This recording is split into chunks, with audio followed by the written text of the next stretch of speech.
Good morning, good afternoon, or good evening. Wherever you are in the world, welcome and thank you for joining us. We are live at AutoSens Brussels from the Auto World Museum, surrounded by the history of the automobile while simultaneously embracing its future. We're thrilled to conduct the latest edition of AutoVision News live at AutoSens, where we talk with some of the world's leading minds in ADAS and autonomous vehicle technology development, all from inside the warm and nostalgic embrace of this incredible venue. We're joined now by Berveleen Mashonga, product manager at Hyundai Mobis, focused on product planning and technology strategy. As a product manager, Berveleen has a passion for the automotive industry and a talent for public speaking. With over 8 years of experience working in the UK, Germany, and New York, she has gained a deep automotive market and what it takes to be successful in it. In her current role, Berveleen oversees the development and the launch of new products within Hyundai Mobis, working closely with cross-functional teams to ensure their success, and is now working on exciting new products launching in 2024.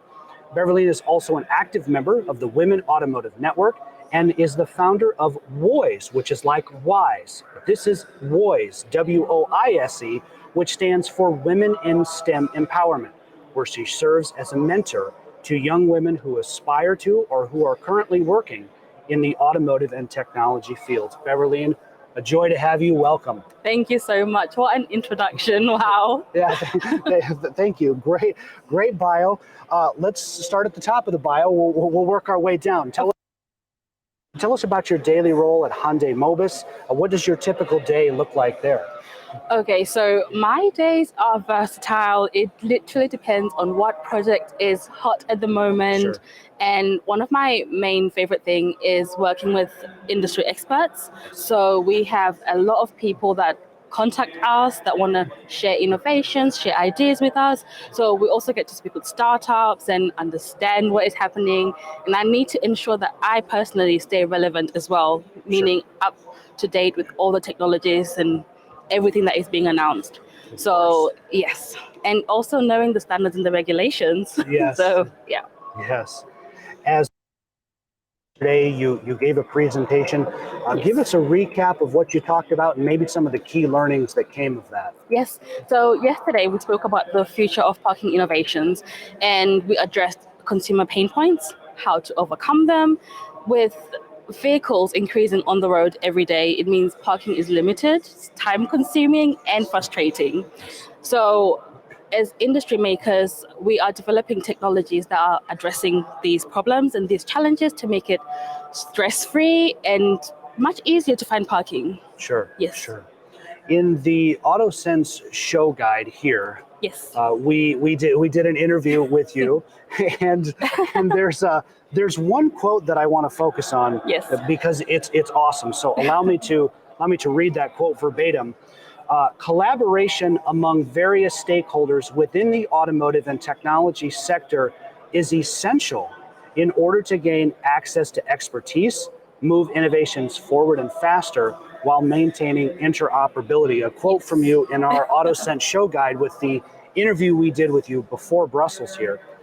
Let's expand on that quote. What does that mean? Let's break that down. You know, what it means is, as automakers or tier one suppliers and everything, it means we have to work together to come up with the right standards, the right regulations, understanding each region, and, for example, interoperability. So you have a navigation system, it needs to work with the ADAS system, it needs to work with traffic information. So we all need to come together to work together. I'm part of 5GAA, and last year I was partaking in Euro NCAP, where, you know, when I first joined, I had no idea that there were a lot of OEMs in there. And I realized that actually we do work together. We're all part of sort of the same cause, and we all want to come to the same endpoint at the end of the day. Yeah. So that's what it means. That has been a key takeaway for me at AutoSens. Just everybody is kind of after the same goal. Yes. of ultimately safer roads. Safety, yes. You know, so I love that quote. I'll read that quote again in our AutoSens show guide. We interviewed Berveleen before AutoSens Brussels. The quote from her: "Collaboration among various stakeholders within the automotive and technology sector is essential in order to gain access to expertise, move innovations forward and faster while maintaining interoperability. And of course, that gets back to the safer roads for all. Yes. Berveleen, from your perspective, what are some of the trends that may be on the horizon? And no pun intended by this, but what should be on our radar, if you will? That's a good one. Yeah. So obviously, we're all working towards increased safety. Sure. That means an increased number of sensors in the vehicle. And we see that with the Mercedes, the only Mercedes that has level 3 in Germany. Yes. There's quite a number of sensors in there. So that's what I mean, and that's where I see us going. Sure. Also, we know EV, and one thing that I was looking at the other day was lateral steering. So this provides more. It's obviously a safety feature, but it provides more stability when driving in the roads, when driving in the motorway. It's more predictive. Sure, so that's something I can think about right now, or that's what comes to my mind. Of the top trends to consider. Yes. Let's talk more about the advocacy work that you do for women in automotive. Tell us what led you to found Voice and to get involved there. Where to start? So I started doing engineering when I was about 16 years old. Okay. And I was the only girl in the class out of like nearly 30 guys. Sure. And I was coming directly from a girls' school. So that was like a major shock. However, I had the most amazing support. I went to university. I was also one of the few girls in mechanical engineering. Then I found Women Automotive Network, some on a whim on LinkedIn. Sure. And I met the most amazing women that are very supportive, very inspiring. And through that, I also founded this platform where I talk about automotive technology. Sure. And a lot of young girls were reaching out to me because they were very much interested in automotive, doing mechanical engineering, understanding what I was doing. And I just started mentoring. Before I called it mentoring, I was just helping people. Right. Then all of a sudden, I found myself, that was just before COVID, I found myself in New York, with girls in the school that were between 7 and 10 years old, about automotive and teaching them cars. And yeah, that was then. Then I also found myself on a panel with people from NASA. So since then, that was all before COVID. And since then, I've carried on, and I really strive to help and support women, in the industry. Whether it doesn't have to be automotive, as long as it's STEM, it works. Right. Yeah. When you were 16, Yes. going back, and you're coming from an all-girls school, and then you're the only girl in the class. Yes. Scared? I mean, what's that like to be?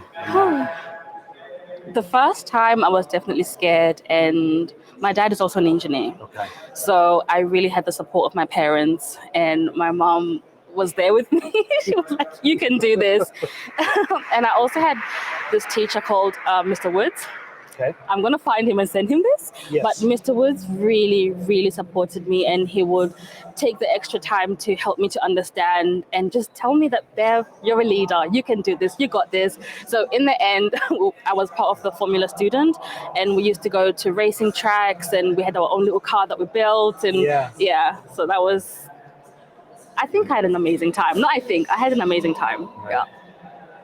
When you look at the automotive industry and everything is happening at a rapid pace, we're discussing primarily ADAS and autonomous driving here at AutoSens, but you have electrification, which is the main banner topic of discussion now in automotive. As the industry progresses at such an advanced rate, do we run the risk of women professionals getting left behind? Or if asked another way, how do we prevent women from getting left behind as the industry progresses at this lightning pace? This question, a very good question. I think it's important for organizations and companies to support women at every stage of their lives. So as women, we do have the not responsibility, but we are the ones that would obviously, for example, would take maternity leave and all sorts. And normally during maternity leave, you can, as technology obviously develops, you can get left behind a little bit. Sure. It happens. However, if we can sort of integrate willingly, if the woman wants, if they're willing to be integrated into courses or something that helps them to catch up with whatever level the technology is, wherever it is, that would be very good. And also providing platforms for, Women Automotive Network, amazing. Yeah. Having these kind of platforms that encourage women and organizations taking the step to actively promote women, give them positions. If you look at automotive companies, there's not a lot of women in higher positions. Right. No idea why. Right. And I think organizations really need to work together with women and organizations to, bridge the gap. Right. Yeah. We're speaking with Berveleen Mashonga, product manager at Hyundai Mobis, focused on product planning and technology strategy. Again, recap that Women Automotive Network, and then WOISE, WOISE, which stands for Women in STEM Empowerment. Please look those up, follow them, and support the work that we're doing. Berveleen, I have a, it's called, the color is teal blue aisle, okay? I just call it blue, but I'm told that it's teal blue aisle, right? So I have a blue 2022 Hyundai Kona. That's my personal driver. Yes. And as many people who work with me will attest to, I will talk about it ad nauseum because I love that vehicle. Yeah. I love my little Hyundai. What is your favorite Hyundai vehicle and why? This is going to be funny, but before I tell you what it is, the reason why I love this vehicle is because that was my first car when I passed my driving license. Okay. And up to this day, when I see people driving this car, and it brings back all those good memories. Sure. Okay, I'm going to tell you now. Okay. The Hyundai i10 in white. Okay, yes.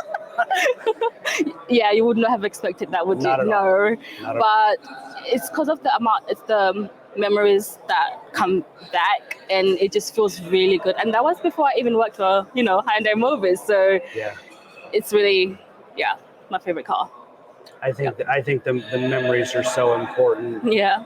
And one of the things when you look at, obviously here at the Auto World, these old cars, and you look at like even old family photo albums. We have this in my family. Yes. And you take a family photo with a photograph before we had phones, and what are you doing? You're standing by your family car or something like that. Yeah. So Berveleen, thank you for being with us today. Thank you so much. For sharing your expertise and thought leadership. Have a great rest of the AutoSense show. Thank you so much. You're welcome. Let's do this again soon, okay? Thank you so much. Speaking again with Berveleen Mashonga, product manager at Hyundai Mobis, focused on product planning and technology strategy. Those organizations, again, Automotive Network, and then Women in STEM Empowerment, which is shortened as WOISE, WOISE. More to come as we continue with AutoVision News live at AutoSense Brussels from the Auto World Museum. Alongside Berveleen Mashonga, I'm Carl Anthony, AutoVision News.